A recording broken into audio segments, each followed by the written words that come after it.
Picture this. Royal enthusiasts worldwide are absolutely stunned by the enchanting new snapshots of King Charles III's cherished Scottish retreat, Balmoral Castle, which fans are calling nothing short of paradise on earth. If you're a fan of royal living or just love a good dose of scenic beauty, you won't want to miss what these images reveal about this timeless haven.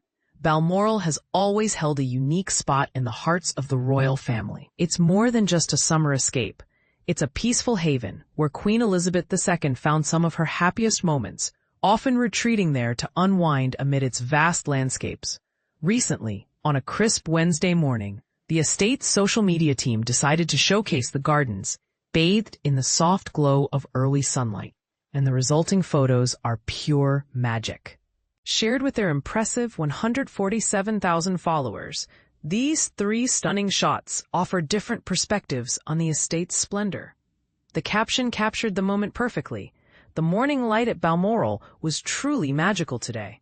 The first 2 images zoom in on the vibrant flower beds, surrounded by perfectly manicured hedges, bursting with color and life, while the third one frames the historic castle itself, with sunlight streaming down on its ancient stone edges, evoking a sense of timeless elegance. The response from fans has been overwhelmingly positive, flooding the comments with admiration that echoes the royal charm of the place. One follower gushed, "It's so atmospheric, truly a breathtaking spot." Others chimed in with "absolutely gorgeous," and "that looks heavenly beautiful," proving just how much this slice of Scotland captures the imagination. And this is the part most people miss. These photos aren't just pretty pictures.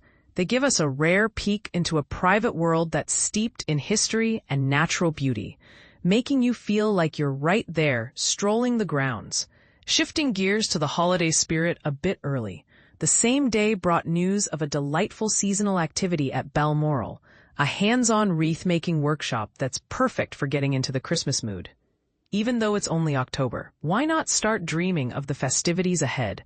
The post invited everyone.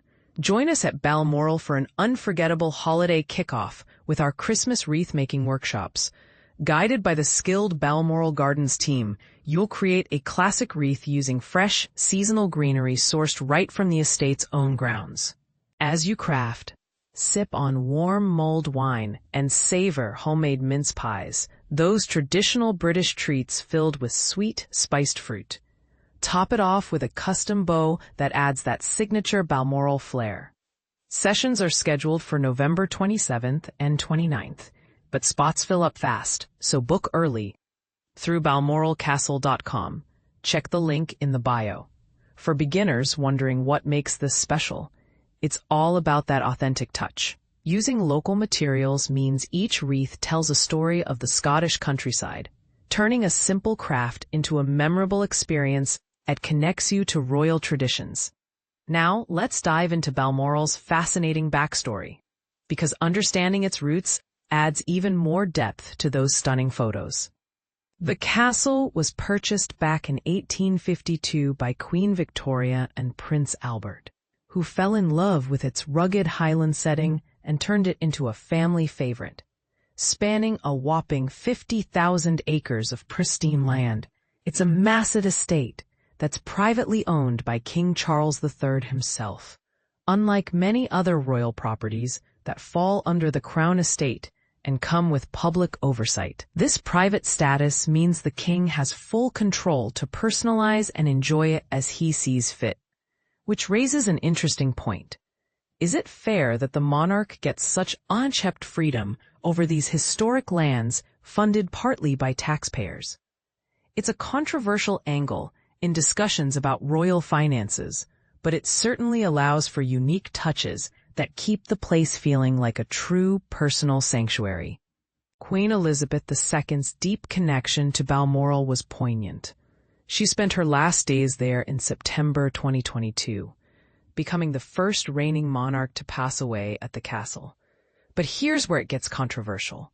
While some see it as a fitting end to her era in a place she adored, others debate whether the royals' heavy use of such estates highlights inequalities in access to Britain's natural wonders. What do you think? Does private ownership enhance the magic, or should there be more public involvement?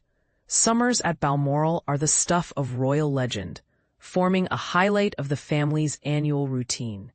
From what insiders have shared, these months are filled with outdoor adventures, like invigorating hikes through the heather-covered hills, exhilarating horse rides across the moors, and relaxed picnics under the open sky. Even the nearby estate features a cozy picnic cottage designed specifically for those leisurely lunches, offering shelter if the classic Scottish weather turns drizzly.